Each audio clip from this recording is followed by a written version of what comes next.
So students,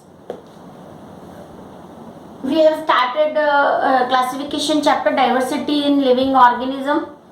Now let's come to the type of classification and how we learn modern classification, which is divided into categories animal and plant kingdom. Before this classification अभी plant के जितने भी हैं हम separate उनको study करते हैं. Plant means the living organism which contain chlorophyll, ठीक है. लेकिन और animals multi complex organism section आता है जिसमें टिश्यू फॉर्मेशन हो जाता है, ऑर्गन होते हैं, ऑर्गन सिस्टम होते हैं, तो वो एनिमल. लेकिन इससे पहले बहुत सारे साइंटिस्ट ने क्लासिफिकेशन को ट्राई किया, कुछ सिंपल कैरेक्टरिस्टिक्स पे बेस्ड क्लासिफिकेशन.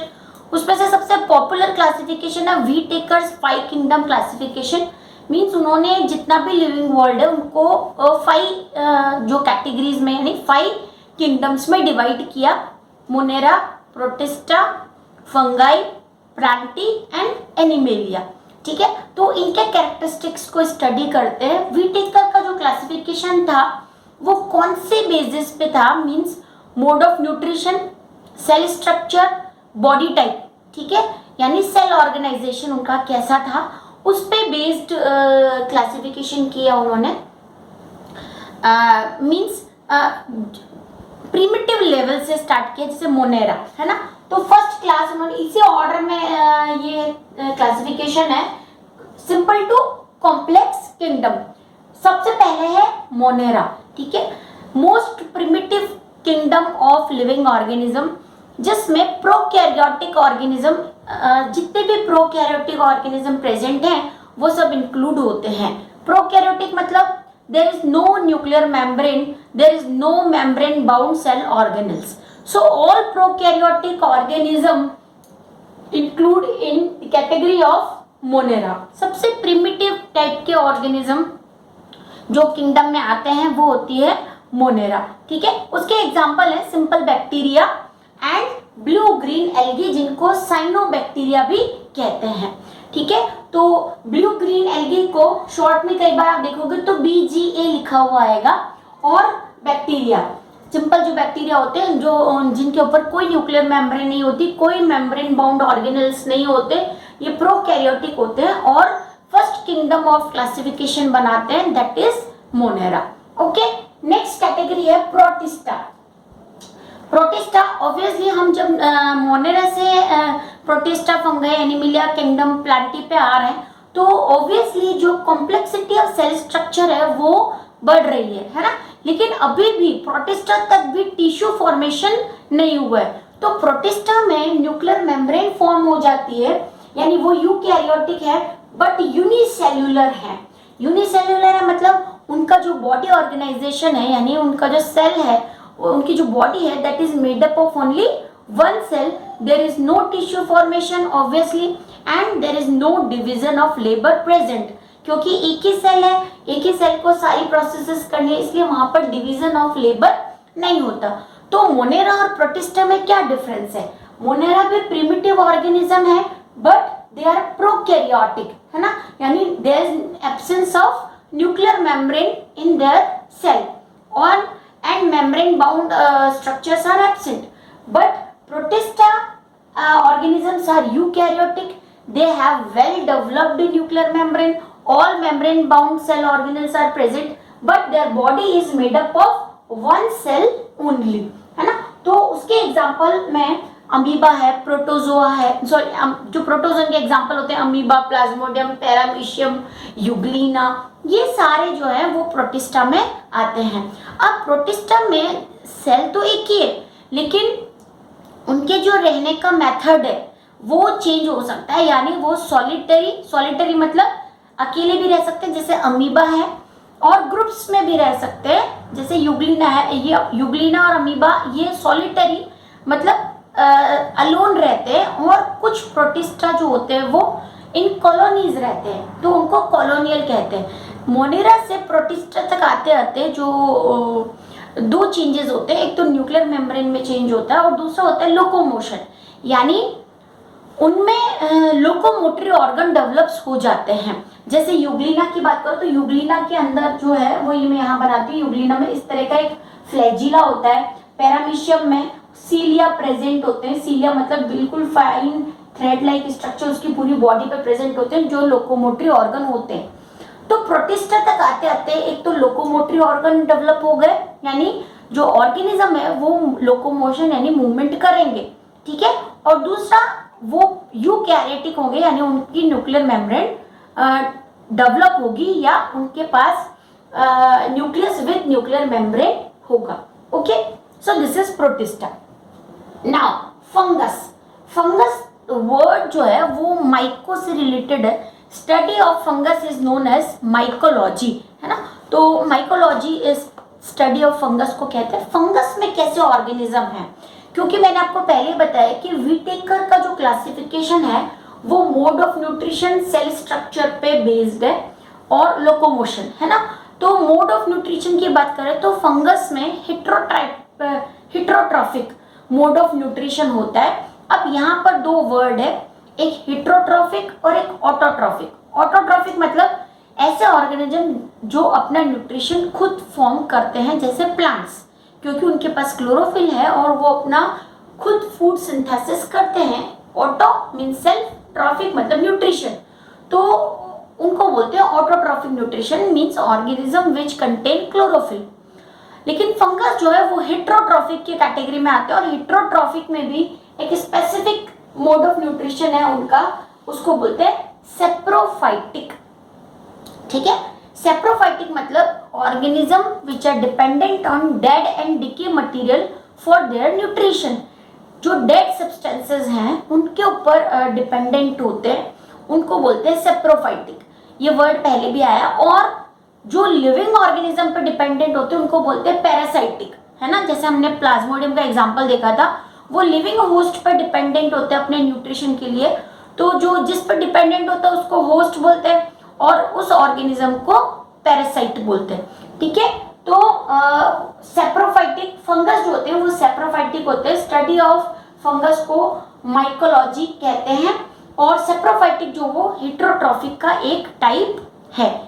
एग्जाम्पल फंगस के हैं, मोल्ड है, ठीक है, मशरूम्स हैं, फिर उसके बाद यीस्ट है, ये सारे एग्जाम्पल हैं, है ना। एल्गी जो है वो प्रोकैरियोटिक में आएंगे, मतलब जो डेवलप्ड एल्गी है आप देखोगे तो वो तो प्रोटिस्टा में आ सकते हैं, यूनिसेल्युलर एंड डेवलप्ड है। और जो सिंपल एल्गी हैं, ब्लू ग्रीन एल्गी जिनको बोलते हैं, वो फर्स्ट कैटेगरी यानी मोनेरा में आते हैं। लेकिन ये है कि एल्गी जो है वो ऑटोट्रॉफिक है, यानी उनमें क्लोरोफिल प्रेजेंट होता है, ठीक है। नेक्स्ट है प्लांटी, ऑल क्लोरोफिल कंटेनिंग। और यहाँ तक फंगस तक, जैसे हम प्रोटिस्टा तक आए तो टिश्यू फॉर्मेशन नहीं था, लेकिन फंगस से टिश्यू फॉर्मेशन स्टार्ट हो जाता है। मींस सेल ऑर्गेनाइजेशन चेंजेस या ट्रांसफॉर्म्ड इनटू टिश्यू ऑर्गेनाइजेशन, क्योंकि फंगस तक आते आते जो फंगस जो कैटेगरी है वो मल्टी सेल्यूलर हो जाएगी, ठीक है। और मल्टी सेल्यूलर होगा तो वहां पर जैसे टिश्यू फॉर्मेशन भी हो सकता है। So there is a starting of tissue formation from fungus. फिर आते हैं Plantae, all chlorophyll containing organism, जितने भी क्लोरोफिल कंटेनिंग ऑर्गेनिज्म है लिविंग, जिनका मोड ऑफ न्यूट्रिशन हमेशा कैसा होगा, ऑटोट्रॉफिक, ठीक है, ऑटोट्रॉफिक, उनको बोलते हैं प्लांटी, है ना। तो पूरा जो प्लांट किंगडम है वो उन्होंने व्हिटेकर ने प्लांटी जो है किंगडम में रखा, लेकिन इसमें एल्गी इंक्लूड नहीं है। व्हिटेकर के क्लासिफिकेशन में कुछ यही ड्रॉबैक्स थी कि वो एक तो एल्गी को उन्होंने कोई भी कैटेगरी में नहीं रखा। एल्गी यूनिसेल्युलर भी हो सकते हैं, प्रोकैरियोटिक भी हो सकते हैं, मल्टी सेल्युलर भी हो सकते हैं। तो एल्गी और वायरस इन दो की पोजीशन बताने में उनका क्लासिफिकेशन फेल था, ठीक है। नेक्स्ट है एनिमिलिया, जितने भी क्लोरोफिल कंटेनिंग ऑर्गेनिज्म है उनके अलावा जो हेट्रोट्रॉफिक न्यूट्रिशन वाले ऑर्गेनिज्म हैं, है ना, सिंपल ऑर्गन सिस्टम से लेकर मल्टीपल ऑर्गन सिस्टम तक जितने भी ऑर्गेनिज्म आते हैं, लिविंग बींग्स आते हैं, वो सब एनिमिलिया में आएंगे, ठीक है। तो अगर एनिमिलिया की बात करें तो most developed kind of kingdom हो गया, है ना, मल्टी सेल्यूलर होंगे, टिश्यू क्लासिफिकेशन होगा, टिश्यू फॉर्मेशन होगा, organ and organ system will be present होंगे, ठीक है। तो ये हो गया यहाँ पर 5 किंगडम क्लासिफिकेशन ऑफ कि Whittaker, Monera, Protista, fungi, Plantae and Animalia. इतना प्रॉपर्टी ये जो है क्वेश्चन 3 मार्क्स के लिए आपको प्रिपेयर करना है। एक्सप्लेन विटेकर क्लासिफिकेशन और Whittaker's 5 kingdom classification. Each category has difference from one another, her category एक दूसरे से डिफर करती है।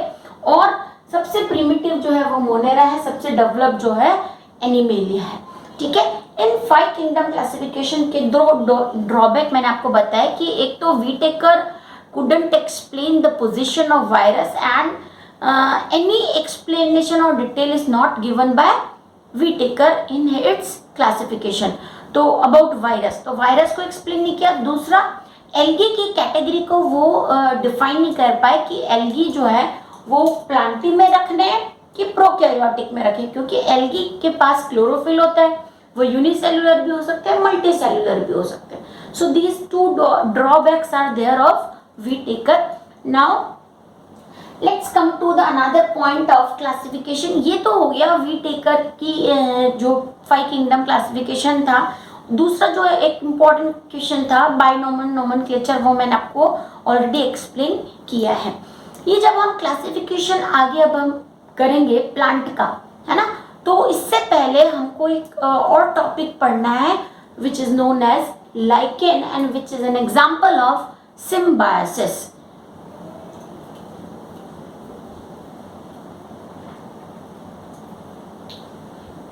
So let's study what is lichen and what do you mean by symbiosis। एक important point है जिस पर बहुत सारे क्वेश्चंस आते हैं कॉम्पिटिटिव एग्जाम्स पे। the word is बायोसिस, ठीक है। ये एक प्रोसेस है और हम जो टॉपिक पढ़ रहे हैं वो है लाइकेन्स, ठीक है। ये सिम्बायोसिस का एक एग्जांपल। ना इसमें क्या है, सिम्बायोसिस का मीनिंग होता है कि 2 ऑर्गेनिज्म वो एक दूसरे के कॉम्प्लीमेंट्री हों, यानी दोनों साथ में रहते हैं। लिविंग ऑर्गेनिज्म, दोनों लिविंग ऑर्गेनिज्म है, दोनों साथ में रहते हैं और एक दूसरे से अपना न्यूट्रिशन ऑब्टेन करते हैं, या फिर ऐसा होता है कि दूसरे से न्यूट्रिशन लेते हैं और रिटर्न में उनको कुछ प्रोटेक्शन या कोई स्पेसिफिक टाइप की सेफ्टी प्रोवाइड करते हैं। इसके 2 एग्जाम्पल हैं। एक एग्जाम्पल तो यहाँ पर मैं बता रही हूँ lichen, which is an example of lichen. सब टाइप ऑफ प्लांट ही है, लेकिन ये एक एग्जाम्पल है symbiotic relationship between algae and fungus, ठीक है। तो एल्गी और फंगस के बीच में एक रिलेशनशिप है जिसको बोलते हैं सिम्बायोसिस, ठीक है। तो कुछ फंगल स्पीसीज जो होती है वो इंटर रिलेशनशिप विद एल्गी होती हैं। अब यहाँ पर देखो, फंगस जो होगा, एल्गी तो ऑटोट्रॉफिक है क्योंकि उसके पास क्लोरोफिल है, तो एल्गी से न्यूट्रिशन तो फंगस लेंगे, इन रिटर्न फंगस उनको क्या प्रोवाइड करेंगे, प्रोटेक्शन, ठीक है।